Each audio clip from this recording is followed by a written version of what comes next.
Today's occurrence was not the first of its kind by any means. Is this the third time now? No, it's the fourth, I think.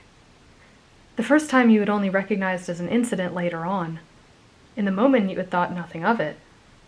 The shock itself was so light you assumed it to be normal static from your clothes. In fact, you had even apologized to Zenitsu for shocking him. The second time was when you actually took notice. You recalled a verbal dispute unfolding between yourself and Inosuke. Though it still remains unclear to you what exactly incited the argument, somehow Zenitsu became the center focus of it.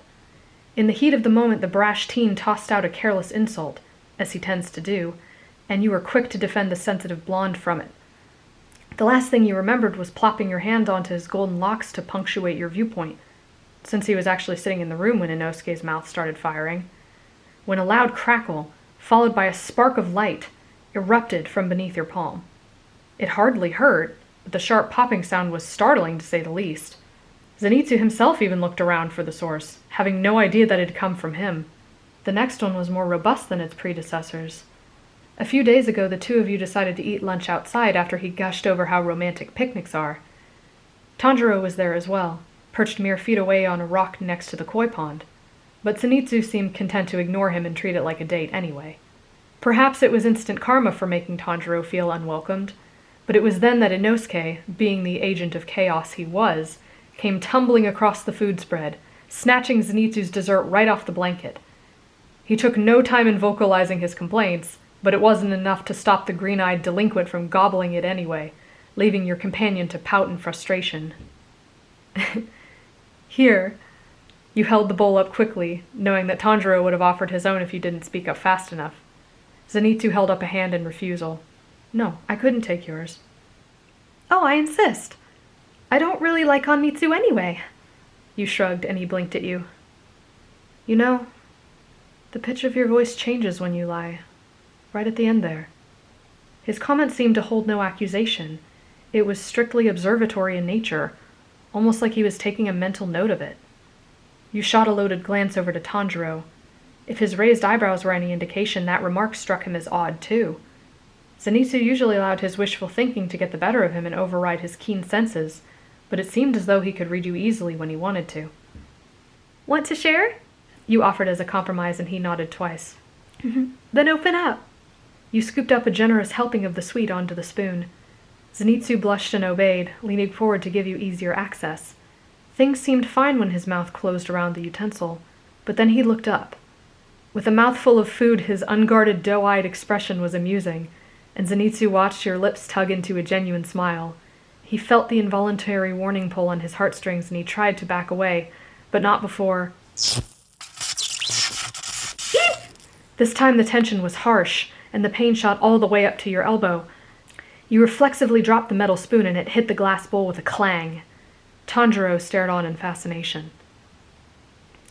Since these incidents only seemed to be increasing in frequency and strength, after today you had to wonder how many more times it would take before the intensity of the blast would be enough to zap you into a matching hair color with him. Wouldn't that be something? You mused to yourself, smirking at the ridiculous notion. Though you had to admit these episodes did seem to be getting worse lately. But then again, today it had an accidental vector to enhance its current, so it was hard to be completely sure. Perhaps it just felt stronger because your hands were wet.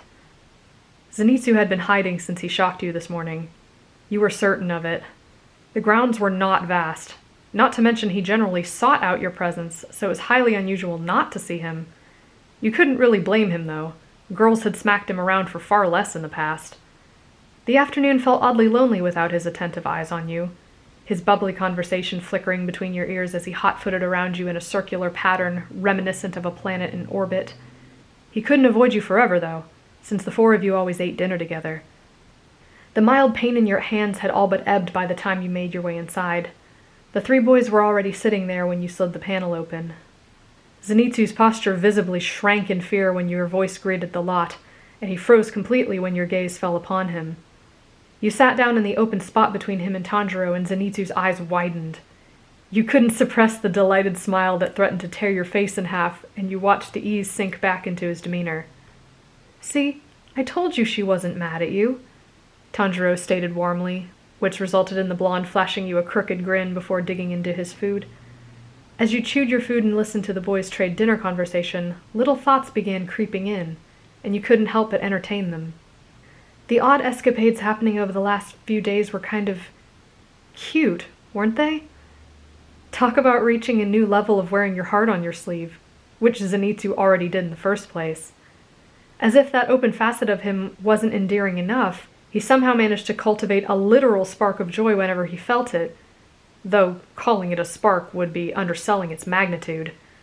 Part of you had to feel bad for the poor thing, having this inconvenient but undeniably adorable affliction, but another, obviously more twisted side of you, was already contemplating new things to say to set it off again.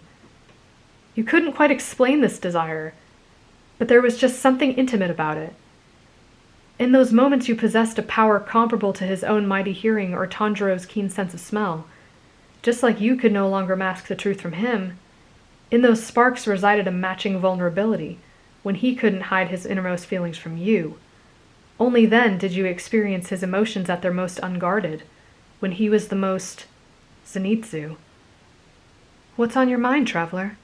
Tanjiro's voice snapped you out of your reverie. You keep smiling to yourself. You noticed Zenitsu watching you curiously as well, and you felt the heat rise in your face. I just remembered something cute that happened when I went into town yesterday. I heard a little girl ask her mother if wheels on carts get dizzy from spinning around all the time."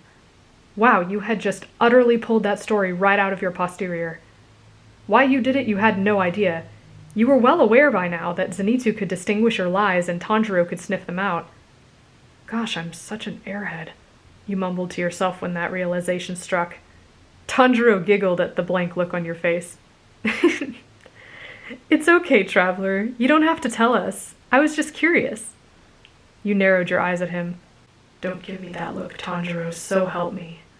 He knew exactly what you were thinking, and by the uncharacteristically mischievous smile he was wearing, he wanted you to know that he knew.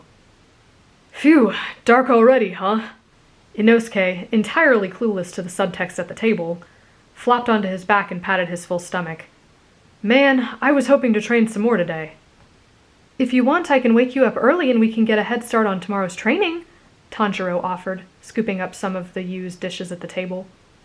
"Aren't you guys supposed to be resting?" You chided casually.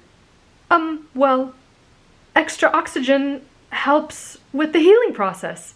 Isn't that right, Inosuke?" The boar head bobbed up and down in response to Tanjiro's question.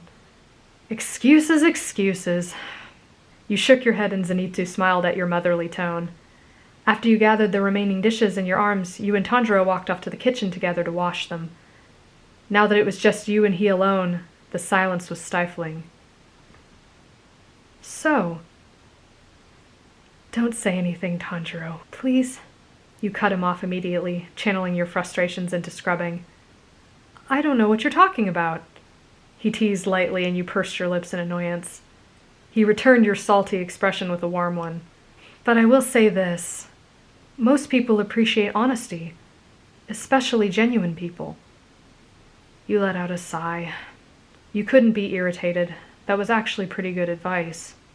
But it was advice you had absolutely no intention of following.